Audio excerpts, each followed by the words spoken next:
গান 16ই ডিসেম্বর বাঙালির গৌরবের সন্ধান। আসসালামু আলাইকুম, welcome back to my channel. সবাই কেমন আছেন? আশা করছি যে যেখান থেকে আমাকে দেখছেন বা শুনছেন না কেন, আল্লাহর রহমতে সবাই ভালো আছেন। আমিও আল্লাহর রহমত এবং আপনাদের সকলের ভালোবাসা এবং দোয়ায় আলহামদুলিল্লাহ অনেক ভালো আছি।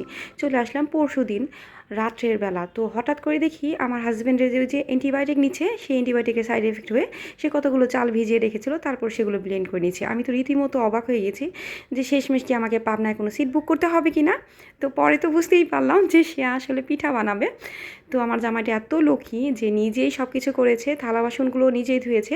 এই পিঠা সংক্রান্ত যতগুলো থালা বাসন বের হয়েছে যাতে আমার ঠান্ডা না লেগে যায়, কিন্তু সে কিন্তু অবশ্যই ডান হাতে নাড়াতে পারছে না, এটা কিন্তু তার একটুও খেয়াল নাই। আর সবার কাছে আমি একটা কথাই বলি, আমার হাজব্যান্ড এটা, আমার হাজব্যান্ড ওটা। আমি সবাইকে আজকে একটা সত্য কথা বলতে চাই, আমি কিন্তু সবসময় ফান করি। আমার হাজব্যান্ড মাশাআল্লাহ আল্লাহর দা আমার জন্য শ্রেষ্ঠ নিয়ামত। পিঠাগুলো কিন্তু দারুণ হয়েছিল, আমার হাজব্যান্ড বানিয়েছে, দ্যাটস ওয়াই বলছি। বিষয়টা এরকম না, ও আসলে পিঠার মধ্যে অনেক কিছু মিক্স করেছে, আমাকে লুকিয়ে লুকিয়ে, আমি যাতে না দেখতে পারি, আমি যাতে ভিডিও না করি, দ্যাটস ওয়াই। তো ও পিঠার মধ্যে এখানে বেকিং সোডা নাকি পাউডার এরকম কিছু একটা মিক্স করেছিল, লবণ মিক্স করেছিল, আমি আসলে আর জানি না। পানি তো অবশ্যই মিক্স করেছিল, পানিটা কি নর্মাল ছিল নাকি একটু গরম ছিল সেটাও জানি না, কিন্তু পিঠার চালটা ছিল সেটা হচ্ছে আতপ চাল। তো যাই হোক, এই যে দেখেন পিঠাটা এতটা সফট হয়েছিল, আমি তো একটু একটু করে ইঁদুরের মতো করে খাচ্ছিলাম। আরেকটা বিষয় হচ্ছে আমার হাজব্যান্ড, আমি কেন নিয়ামত বললাম, এই মানুষটা আমার হাত ধরে আমাকে মানে আমি বুঝাতে পারবো না আপনাদেরকে আমাকে কী ধরনের একটা সুখ দিয়েছে, আমি এটা কখনোই আপনাদের বুঝাতে পারবো না। ও আসলে জীবনের অনেক কিছু ত্যাগ করেছে আমার হাত ধরে, আবার আমিও আমার লাইফের অনেক কিছু ত্যাগ করেছি ওর হাত ধরে। আমি কিন্তু এর আগেও একটা ভিডিওতে বলেছিলাম, আমাদের যে লাভ স্টোরি বা আমাদের ভালোবাসার যে গল্প, সেই গল্প কিন্তু অবশ্যই একদিন আমি শেয়ার করব সময় মতো। সবাই হয়তো বা চিন্তা করছেন যে আমি দুধে ভিজিয়ে পিঠা এখনই খেয়ে ফেলছি না, বিষয়টা আমি কিন্তু 15 তারিখ রাতে ভিজিয়েছিলাম পিঠাটা দুধে, তাও আবার ক্যারামেল করে, তারপর সেটার মধ্যে দুধ দিয়ে, সেটা আর ভিডিও করা হয়নি। তারপরে সেটার মধ্যে 4টা পিঠা ছিল, ওর বাবা মাংস দিয়ে তারপর পিঠা খেয়েছিল, তো খাওয়ার পরে 4টা পিঠা রয়ে গিয়েছিল, আর আমি তো ভাতই খেয়েছিলাম রাত্রে। তো এই পিঠাটা কিন্তু আমরা সকালবেলা নাস্তা করছিলাম, আর যে সাহেবকে খাওয়াছিলাম তাকে তো দেখিয়ে দিয়েছি। পিঠা কিন্তু মোটামুটি অনেকগুলো বানিয়েছিল, 4টা বেঁচে গিয়েছিল। এই জন্য চিন্তা করলাম ফ্রিজের থেকে একটা দুধ বের করেছি, আধা কেজি দুধের মধ্যে সুন্দর মতো জাল করে 4টা পিঠা সুন্দর মতো ইজিলি হয়ে যায়। 4টা পিঠা দিলে মোটামুটি দেখা যায় দুধ একটু থাকে আর পিঠাগুলো পানি সোক করতে পারে।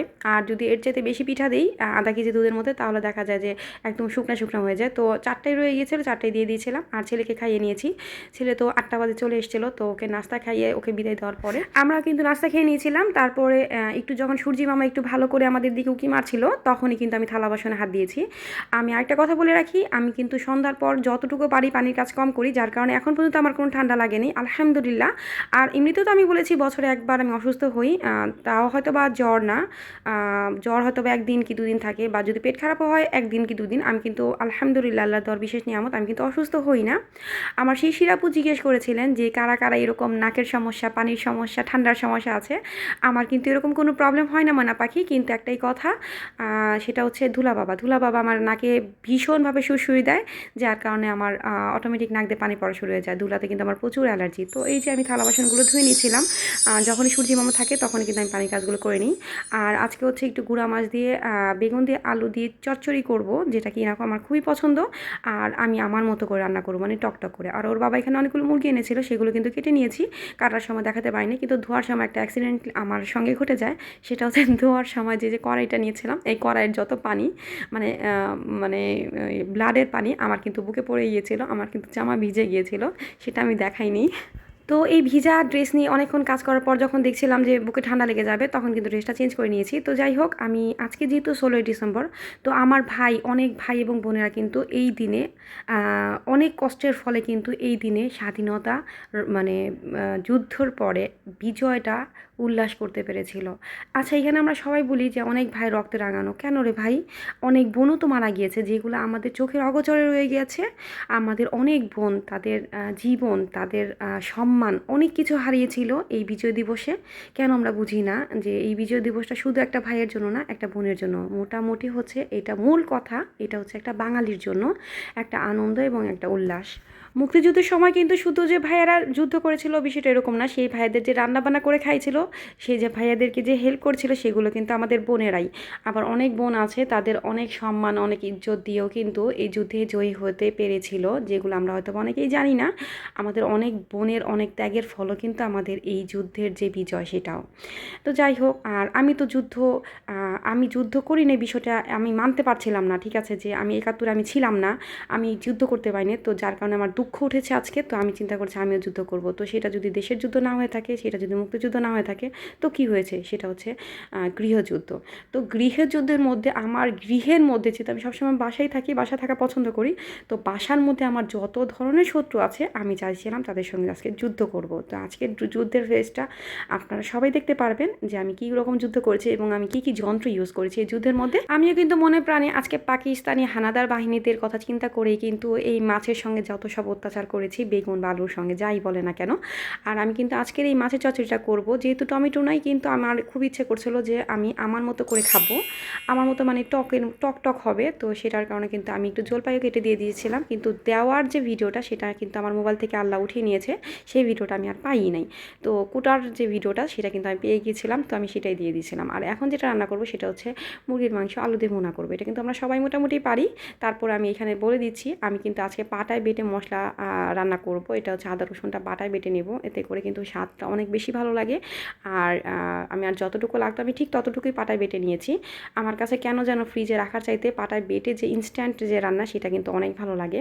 আমার কিছু কিছু আপুদেরকে আমি দেখি যে তারা কিন্তু পাটায় বেটে রান্না করে, আর আমার কিন্তু জিহ্বার অবস্থা তখন খুবই খারাপ হয়ে যায়। তো আমরা সবাই রান্না করতে পারি, আমিও আপনাদের মতোই টুকটাক দেখা যায় যে আপনাদের মতো অতটা ভালো পারি না, টুকটাক যা রান্না করতে পারি সেই হিসাবে আমি রান্না করছিলাম। তো এখানে যত ধরনের গুঁড়া মশলা আছে, আমাদের কিছু কিছু আপুরা আছে যাদের রান্না চ্যানেল আছে, মাশাআল্লাহ, তাদের রান্না দেখলে আমার তো মানে আমি কি বলবো, রীতিমতো পাগল হয়ে যায়, যে মনটা চায় তখনই চলে যায় তাদের হাতেরটা খাওয়ার জন্য। আমি করে খাবো বিষয়টা এরকম না, তাদের হাতেরটাই আমার খেতে হবে। আর এই যে একটু আগে দেখতে পেলেন যে আমি যে একটা কলিজা উঠে রেখেছি, এটা কিন্তু মুরগির কলিজা ছিল না, এটা কিন্তু আমার কলিজা ছিল।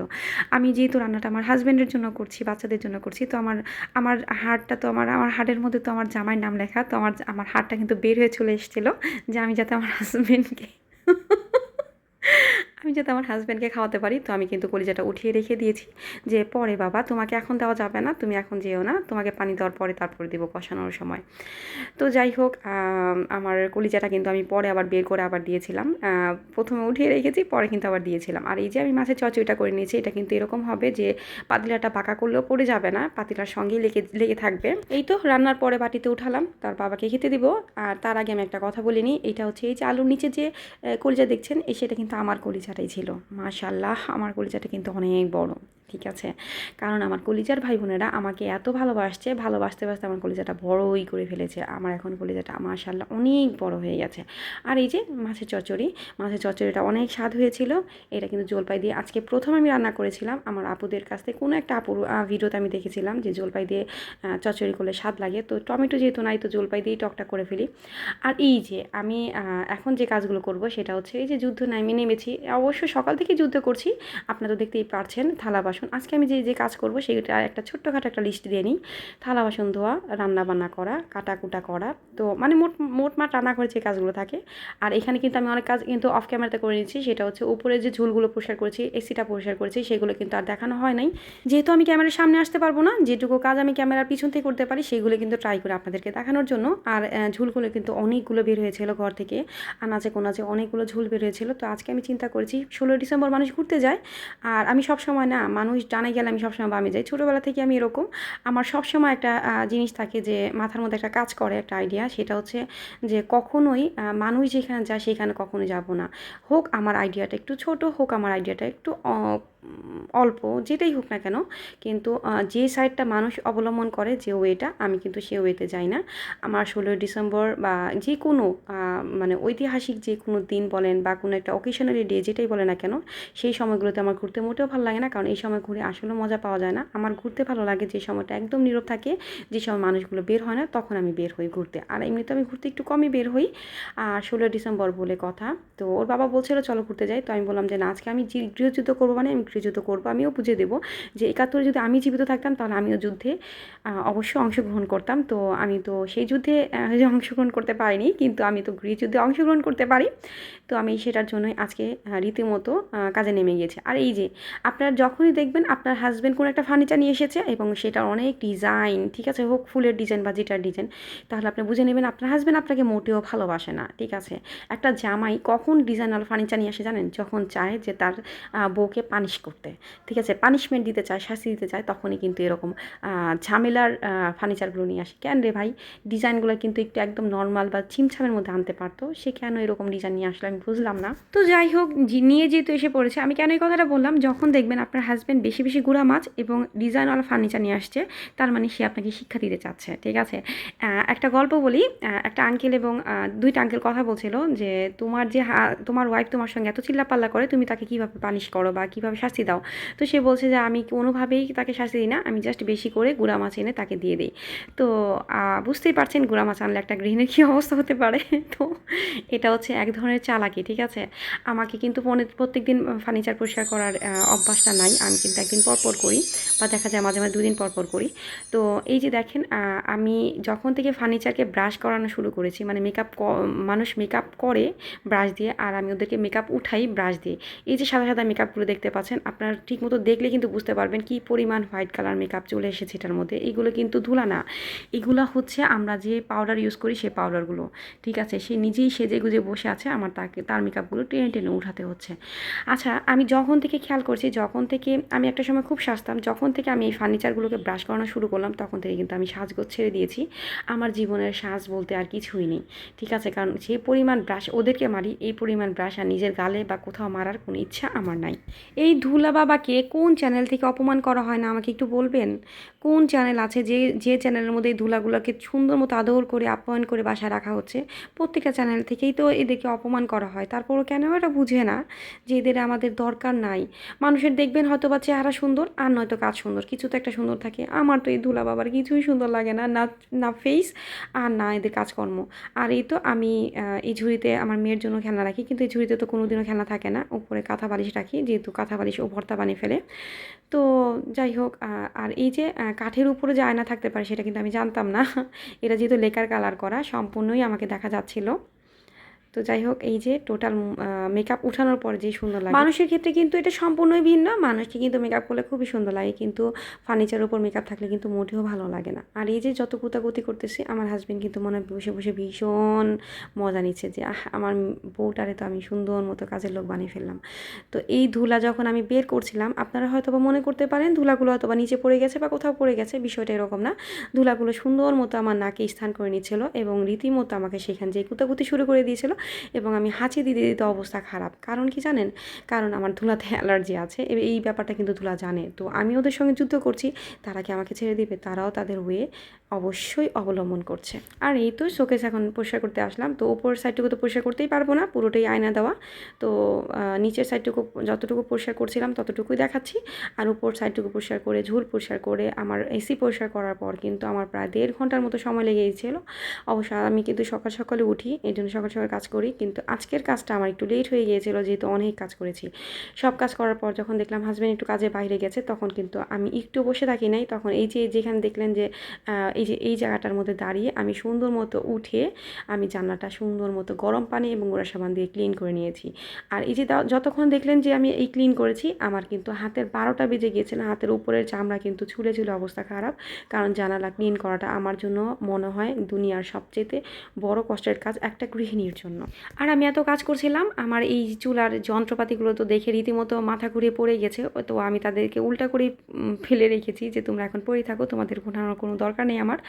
তো আমার এই চুলাটা এখন সুন্দর মতো, যেহেতু ভারী, চুলার নিচটাও অনেক ক্লিন করেছিলাম, একদমই সব জায়গা ঝকঝকা ফকফকা হয়ে গেছে। আর চুলাটাও যেহেতু আমি এখানে অনেক সাবান পানি টানি দিয়ে কাজ করছি, তো দেখলাম যে টাচটা কাজ করছে কিনা। তো মাশাআল্লাহ চুলাটাও ঠিক আছে। আর এই যে এখন আমি চুলা ক্লিন করার পর কিন্তু আমি এখানে আরও 2টা কাজ করে নিয়েছিলাম। 2 কাজের এক কাজ হচ্ছে হচ্ছে আমার যে দুটো বিড়ালের বাচ্চা আছে এই দুটো বিড়ালের বাচ্চাকে ভালো করে ঝামা দিয়ে ভিমবারের ছোপা দিয়ে ডলে ডলে গোসল করে শ্যাম্পু করে সুন্দর মতো তেল সাবান যা যা লাগে সব কিছুর গায়ে লাগিয়ে দিয়েছি, লোশন, তারপরে নাভিতে তেল, সরিষার তেল লাগিয়ে ওদেরকে সুন্দর মতো পরিপাটি করে রোদের মধ্যে বসিয়ে রেখেছি। আর আমি দ্বিতীয় কাজটা সেটা হচ্ছে ঘরটা সুন্দর মতো ঝাড়ু দিয়ে নিয়েছিলাম। এটা কিন্তু অফ ক্যামেরাতেই করেছি, কারণ ক্যামেরা অফ না করলে আমার খুবই প্রবলেম হয়ে যায়। যাদের ক্যামেরার সামনে আসতে প্রবলেম নেই তারা কিন্তু খুব সুন্দর করেই ক্যামেরার সামনে টুং করে কাজ করে ফেলতে পারেন, আর আমার জন্য কিন্তু সেটা অনেক বড় কাজ হয়ে যায়। তো এই যে আমি একটু দেখে নিলাম, ঘর মোছা কিন্তু সমস্তই কমপ্লিট, শুধুমাত্র এই ডাইনিংয়ের এই স্পেসটুকু বাকি। তো সেটাও আমি দেখে দিচ্ছিলাম, নয়তো আপনারা চিন্তা করবেন আমার হয়তো বা হেল্পিং হ্যান্ড আছে, তাকে দিয়ে হয়তো বা কাজ করাই না। রে বাবা, আমার এখন বর্তমানে কোনো হেল্পিং হ্যান্ড নাই। আর এরপর কিন্তু আমি প্রায় বড় বালতির 1.5 বালতির বেশি আমি কাপড় ধুয়েছিলাম। আর এই যে ঘর মোছার পরে ঘর আমাকে এই গিফটটা দিয়েছে, তো আপনাদেরকে একটু দেখিয়ে দিলাম। এত সুন্দর গিফট আমি কোথায় রাখবো, এর জন্য বালতির উপরে রেখে দিয়েছি। এটা আমি কিন্তু পরে রেখে দেবো যত্ন সহকারে। আর এই তো এখানে প্রায় 1.5 বালতির উপর হবে, বড় বালতির 1.5 বালতির উপরে হবে কাপড়, কারণ এটার পরে আমি আরও কাপড় নিয়েছিলাম, আরও তাওয়াল ছিল, আর গায়ের ড্রেস তো ছিলই। তো সব মিলে প্রায় 1.5 বালতির উপরে, সেগুলোকে ধুয়ে আবার ছাদে নিয়ে যেয়ে আবার সেগুলোকে আবার রোদ দেখানো, আবার এসে আবার কিন্তু নামাজ পড়েছিলাম। আমার কাজের শুধুমাত্র 20% কিন্তু আপনাদের দেখানো হয়েছে, 80% কিন্তু আমি ভিতরে করে নিয়েছিলাম অফ ক্যামেরায়। বিজয় দিবসে আমার এই গ্রেজুতে কেমন লেগেছে কমেন্টে অবশ্যই জানাবেন। ভালো থাকবেন, সুস্থ থাকবেন। আসসালামু আলাইকুম।